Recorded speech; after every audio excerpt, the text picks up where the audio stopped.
Retrouvons Franck pour les actualités du mardi 2 février 2022. Aujourd'hui, 4 sujets importants. Le Maroc fait la loi à Montpellier. Puis pour se faire plaisir. Il y a Grenoble qui est en colère contre Castex. Beaucoup plus grave, Jean-Pierre Pernaut qui a fait 4 mini-AVC après sa 3e dose. dernier sujet du jour, un conseil médical. Pas de sport après l'injection. Pour en savoir plus, retrouvons Franck Muller. Bon visionnage. Bonjour à tous, bienvenue, Franck Info, ravi de vous retrouver. L'actualité vue par Franck Muller. Bien, nous sommes mercredi soir, je suis rentré très tard ce soir, nous sommes le 2 février. Bien, je ne résiste pas au plaisir de vous montrer une vidéo à Montpellier, la Paillade, 35 000 habitants, 35 000 Arabes, avec un jeune homme qui fait une petite vidéo, très courte vidéo, où il arrache une affiche de Marine Le Pen. Ici, on est au Maroc, on n'est pas en France. Voilà, hein. C'est-à-dire que sur le territoire français, vous avez des personnes issues d'une autre culture, s'arrogent le droit de ne pas voter pour le candidat ou la candidate que vous souhaitez.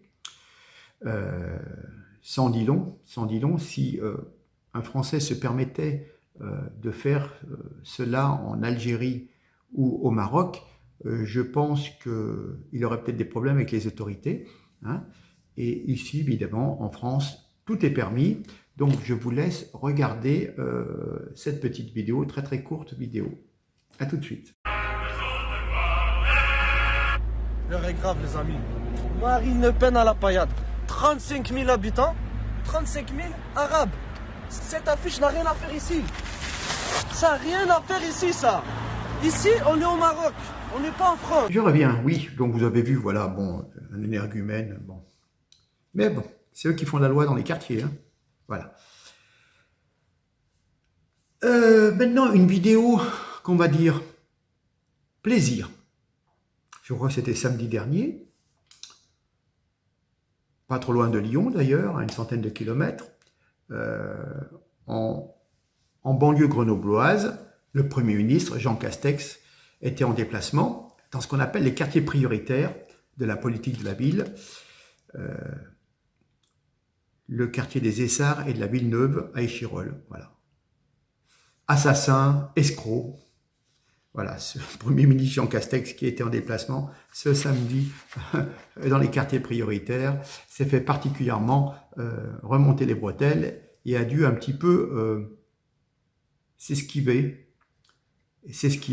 Et voilà, donc bravo aux personnes à Grenoble qui a su faire résonner la colère des citoyens qui en ont marre un petit peu de ce totalitarisme sanitaire, et ils ont fait résonner leur colère. Voilà. Donc, on va regarder ça vite fait. Vous allez voir, c'est assez jouissif.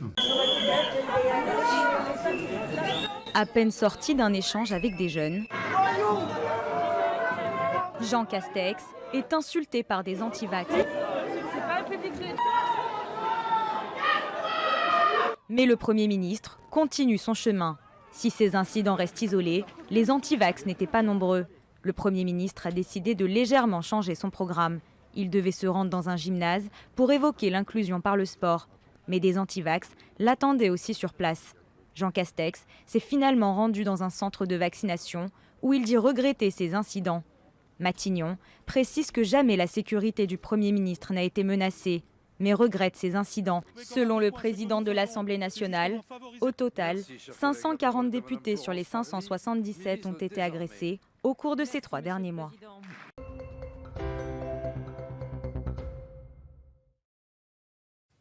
Voilà, c'est suffisamment clair?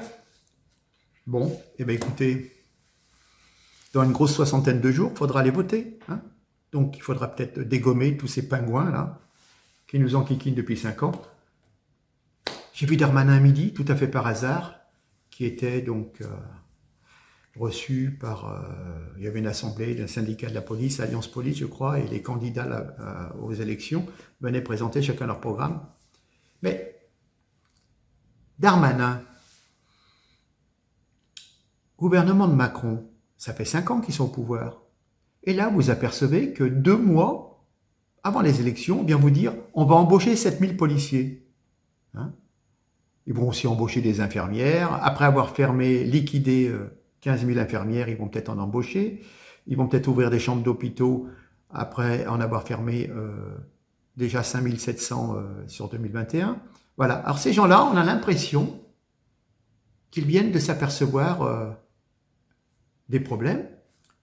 Le précédent mandat était un coup d'essai, hein, juste pour se mettre un peu dans les meubles. Et puis maintenant, ils vont peut-être commencer à travailler. Voilà, et puis on va les croire, bien sûr. Hein. 7000 policiers. Mais pourquoi il ne les a pas embauchés il y a 2 ans, il y a 3 ans, il y a 4 ans, quand le constat a été fait? Hein? Non, rien n'a été fait. Et on essaye de vous faire croire qu'ils vont faire ce qu'ils n'ont pas fait pendant 5 ans. Voilà, on nous prend vraiment pour des imbéciles. Bref, je laisse là parce qu'on aura l'occasion d'y revenir. Il y a une bonne semaine, on a pu voir l'épouse, je crois que c'était lundi soir sur C8, 24 janvier, hein, il y a une semaine, une grosse semaine. Et on a vu Nathalie Marquet-Pernaut, la femme de Jean-Pierre Pernaut, le présentateur télévision.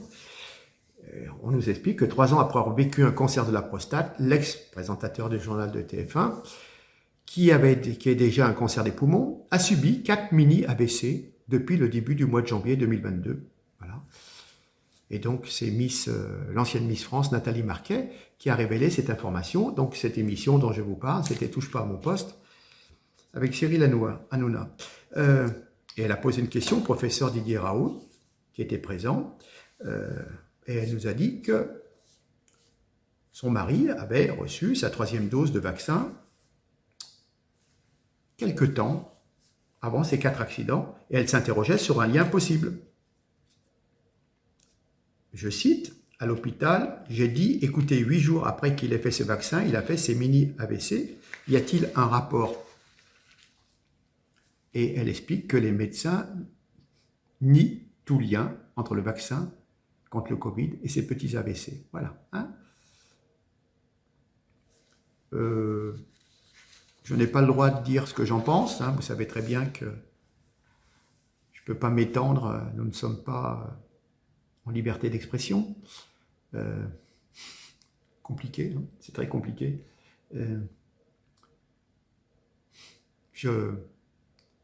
Enfin, tout ce que je peux vous dire, c'est que je connais beaucoup de gens qui se sont fait vacciner une 3e fois.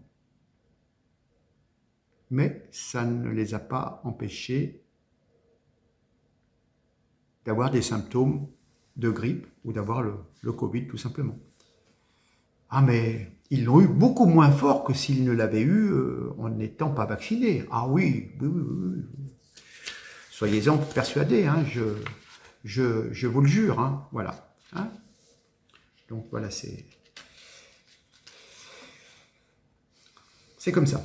Un point de détail, je suis tombé sur un article.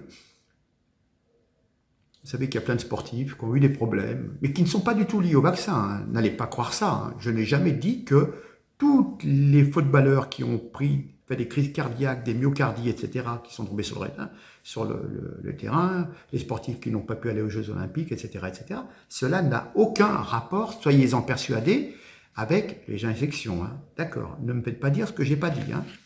Suivez mon regard. Bon, et là, mon texte devrait dire que c'est incroyable de mauvaise foi et de perversité de ne pas reconnaître que je n'ai rien d'autre, si ça génère des effets secondaires et des morts. Et donc on prend des précautions en précisant une énumération officiellement consacrée aux risques liés à la pratique du sport après une infection Covid ou un vaccin. Hein. Comme ça, il n'y a pas de responsable, pas coupable. Je vais vous mettre le texte derrière moi. Information coronavirus Covid-19. Voilà, c'était donc la Fédération française de montagne et d'escalade. En ces temps de reprise épidémique, il existe un surrisque de myocardie. Donc c'est une atteinte du muscle cardiaque post-infection virale par Covid particulièrement est favorisé par la pratique sportive. Évidemment, vous faites du sport, hein, c'est pas pour votre santé, c'est pour vous rendre malade, vous comprenez. Donc la commission médicale de la Fédération française de montagne et escalade vous rappelle donc les recommandations du club cardiologue du sport pour une reprise sportive en sécurité post-infection, et notamment la règle 9 des 10 règles d'or du sportif, adaptées à l'épidémie Covid. Je ne fais pas de sport intense en cas de fièvre, ni dans les 8 jours qui suivent un épisode grippal, fièvre plus courbature, ou un test positif au Covid, ni dans les 48 heures qui suivent ma vaccination.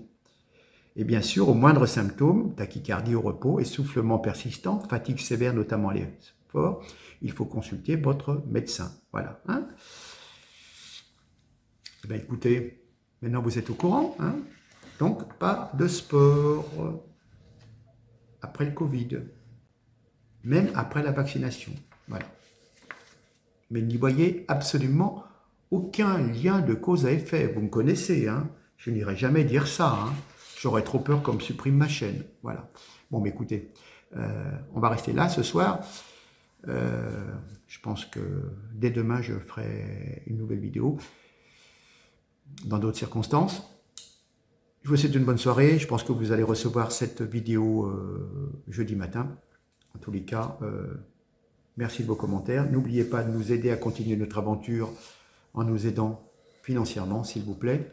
Merci pour vos partages. N'oubliez pas. Merci pour les référencements. Plus de likes dit plus de référencements au niveau de la plateforme YouTube. Bref, vous avez l'habitude. C'est pas vous que je vais apprendre. Je compte sur vous. Faites le maximum. Allez, à très bientôt. Merci. Au revoir.